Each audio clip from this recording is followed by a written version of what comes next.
கர்த்தருடைய பரிசுத்த நாமத்திற்கு ஸ்தோத்திரம். இன்றைய நாளின் தியானத்திற்கென்று தெரிந்து கொள்ளப்பட்ட வேத வசனம் எரேமியா தீர்க்கதரிசியின் புத்தகம் 17ஆம் அதிகாரம் 10ஆம் வசனம். எரேமியா 17:10.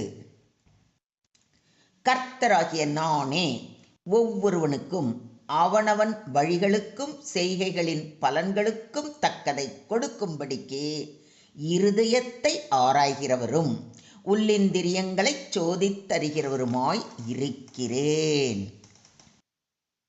I, the Lord, search the heart and examine the mind to reward each person according to their conduct, according to what their deeds deserve. ஆண்டவராகிய நானே இதய சிந்தனைகளை ஆய்பவர், உள்ளுணர்வுகளை சோதித்து அறிபவர், ஒவ்வொருவரின் வழிகளுக்கும் செயல்களின் விளைவுக்கும் ஏற்றவாறு நடத்துபவர். ஆமென். இன்றைய தியான வசனம் மிகவும் ஆழமான ஒரு உண்மையை நமக்கு கற்றுக் கொடுக்கிறது. மனிதன் வெளிப்புறத்தை பார்க்கிறான், ஆனால் தேவன் இருதயத்தை பார்க்கிறார். இந்த வசனத்தில் தேவன் தம்மை பற்றி 3 முக்கியமான உண்மைகளை வெளிப்படுத்துகிறார். இது குறித்து சற்று விரிவாக தியானிப்போம். முதலாவது, தேவன் இருதயத்தை ஆராய்கிறவர். மனிதர்கள் நம்முடைய வெளிப்புற நடத்தையை மட்டுமே பார்க்க முடியும். நாம் என்ன பேசுகிறோம், எப்படி நடக்கிறோம் என்பதைத்தான் அவர்கள் அறிவார்கள். ஆனால் தேவன் நம்முடைய இருதயத்திற்குள் பார்க்கிறார். நாம் மற்றவர்களிடம் மறைக்கக்கூடிய எண்ணங்களையும் ஆசைகளையும் நோக்கங்களையும் தேவனிடத்தில் மறைக்க முடியாது. மனுஷன் முகத்தை பார்ப்பான், கர்த்தரோ இருதயத்தை பார்க்கிறார் என்று கூறியிருப்பதை 1 சாமுவேல் 16:7 வாசிக்கிறோம். எனவே தேவனுக்கு முன்பாக நம்முடைய வார்த்தைகள் மட்டுமல்ல, வார்த்தைகளுக்கு பின்னால் இருக்கும் நோக்கமும் முக்கியமானது. இரண்டாவது, தேவன் உள்ளிந்திரியங்களை சோதித்து அறிகிறவர். உள்ளிந்திரியங்கள் என்பது மனிதனுடைய உள் உணர்வுகள், ஆழமான எண்ணங்கள், மனநிலை, உள்ளார்ந்த நோக்கங்கள் ஆகியவற்றை குறிக்கிறது. ஒருவர் நல்ல செயலை செய்யலாம், ஆனால் அதன் பின்னால் பெருமை இருக்கலாம். ஒருவர் தர்மம் செய்யலாம், ஆனால் புகழை எதிர்பார்க்கலாம். ஒருவர் ஜெயிக்கலாம், ஆனால் தேவனை விட மனிதர்களின் பாராட்டை நாடலாம். மனிதர்களால் இதை எப்பொழுதும் கண்டுபிடிக்க முடியாது, ஆனால் தேவன் உள்ளத்தை அறிகிறார். அதனால்தான் சங்கீதக்காரனாகிய தாவீது, தேவனே என்னை ஆராய்ந்து என் இருதயத்தை அறிந்து கொள்ளும், என்னை சோதித்து என் சிந்தனைகளை அறிந்து கொள்ளும், வேதனை உண்டாக்கும் வழி என்னிடத்தில் உண்டோ என்று பார்த்து நித்திய வழியிலே என்னை நடத்தும் என்று வேண்டுவதை 139ஆம் சங்கீதத்தில் வாசிக்கிறோம். இது நமக்கும் ஒரு அழகான ஜெபம். நாமும், கர்த்தாவே, நான் என்னை பார்க்கிறதை விட நீர் என்னை பார்க்கிறீர். என்னில் உமக்கு பிரியமில்லாத காரியங்கள் இருக்குமாயின் அதை எனக்கு வெளிப்படுத்தி அதை திருத்திக் கொள்ள கிருபை தாரும் என்று அனுதினமும் அவர் பாதம் அமர்ந்து ஜெபிப்போம். மூன்றாவது, தேவன் ஒவ்வொருவருக்கும் அவரவர் வழிகளின்படி பலன் கொடுக்கிறார். இன்றைய தியான வசனத்தின் 3வது பகுதி மிகவும் முக்கியமான பகுதி. ஒவ்வொருவனுக்கும் அவனவன் வழிகளுக்கும் செய்கைகளின் பலன்களுக்கும் தக்கதை கொடுக்கும்படிக்கு என்று சொல்லியிருப்பதை கவனியுங்கள். நம்முடைய வாழ்க்கையில் நாம் விதைப்பதற்கேற்ப அறுவடை உண்டு. மனுஷன் எதை விதைக்கிறானோ அதையே அறுப்பான். நல்லதை விதைத்தால் நல்ல பலன் வரும். தீமையை விதைத்தால் தீமையின் விளைவுகளை சந்திக்க வேண்டி இருக்கும். ஆனால் இதை நல்ல செயல்களால் மட்டுமே ரட்சிப்பு கிடைக்கும் என்று புரிந்து கொள்ளக்கூடாது. ரட்சிப்பு தேவனுடைய கிருபையினால் கிடைக்கும். ஆனால் ரட்சிக்கப்பட்ட வாழ்க்கையின் செயல்கள் கீழ்ப்படிதல், உண்மையான விசுவாசம் ஆகிய அதன் கனிகளால் வெளிப்படும். ஆதலால் அவர்களுடைய கனிகளினாலே அவர்களை அறிவீர்கள் என்று நம்முடைய ஆண்டவராகிய இயேசு கிறிஸ்து கூறுவதை மத்தேயு 7:20 வாசிக்கிறோம். மொத்தத்தில் இன்றைய தியான வசனம் மூலம் நாம் கற்றுக்கொள்ளும் பாடம், நம்முடைய தேவன் நம் இருதயத்தை ஆராய்ந்து அறிகிற தேவன். தேவன் உள்ளத்தையும் மறைந்த எண்ணங்களையும் அறிகிறார். ஆகவே வெளித்தோற்றத்தை விட உள்ளத்தின் பரிசுத்தம் முக்கியம். தேவன் நமது நோக்கங்களை சோதித்து அறிகிறார். நாம் என்ன செய்கிறோம் என்பதோடு ஏன் செய்கிறோம் என்பதையும் பார்க்கிறார்.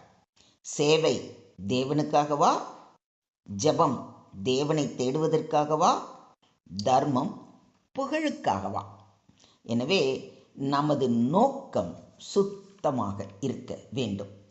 தேவன் நமது செயல்களுக்கு ஏற்ற பலனை அளிக்கிறார். தேவன் நீதி உள்ளவர். ஆகவே தேவனுக்கு முன்பாக உண்மையாக வாழ்வோம். மனிதர்களுடைய பார்வைக்காக அல்ல, தேவனுடைய பார்வைக்காக வாழ்வோம். தினமும் நம்மை தேவனுடைய கரத்தில் ஒப்பு கொடுப்போம். சுருக்கமாக சொல்வதானால், மனிதர்களை ஏமாற்றலாம், தேவனை ஏமாற்ற முடியாது. வெளிப்புற சுத்தத்தை காட்டிலும் உள்ளத்தின் சுத்தம் அவசியம். தினமும் நம்மை நாமே ஆராய்ந்து பார்க்க வேண்டும். என் இருதயத்தில் தேவனுக்கு முதலிடம் இருக்கிறதா? நான் செய்கிற காரியத்தின் நோக்கம் என்ன? யாரையும் காயப்படுத்தும் எண்ணம் என்னுள் இருக்கிறதா? பொறாமை அல்லது பெருமை என்னிடம் இருக்கிறதா? நான் மனிதர்களின் பாராட்டை நாடுகிறேனா? என் வாழ்க்கை தேவனுக்கு பிரியமாக இருக்கிறதா என்று நம்மை நாமே சோதித்து அறிய வேண்டும். தேவன் நீதியுள்ள நியாயாதிபதி. அவர் எல்லாவற்றையும் அறிந்திருக்கிறபடியால் அவருடைய நியாய தீர்ப்பு முற்றிலும் நீதியானது. நாம் மனிதர்களிடமிருந்து நியாயம் பெறாமல் போகலாம், ஆனால் தேவனுடைய கண்களுக்கு எதுவும் மறைவாக இல்லை என்பதை ஒருபோதும் மறந்து விடாதீர்கள். Today's verse teaches us that God searches the heart and examines our deepest thoughts, motives, and intentions. Human beings see the outward appearance, but God sees what is hidden within. He also gives each person according to his ways and deeds. Therefore, we should not live merely to please people, but to please God. We must regularly ask Him to search our hearts, remove anything that displeases Him, and lead us in His righteous way. God sees the heart, knows our motives, and rewards according to our ways. Therefore, let us live with a sincere, pure, and God-centered heart. Do you believe this? ஸ்தோத்திரம் ஆண்டவரே, ஸ்தோத்திரம் கர்த்தாவே, ஸ்தோத்திரம் ஸ்தோத்திரம் ஸ்தோத்திரம். அன்பும் பரிசுத்தமும் நிறைந்த எங்கள் பரலோக தகப்பனே, எங்கள் இருதயங்களை ஆராய்ந்து அறிகிற தேவனே, உம்மை துதிக்கிறோம், ஸ்தோத்திரிக்கிறோம் அப்பா.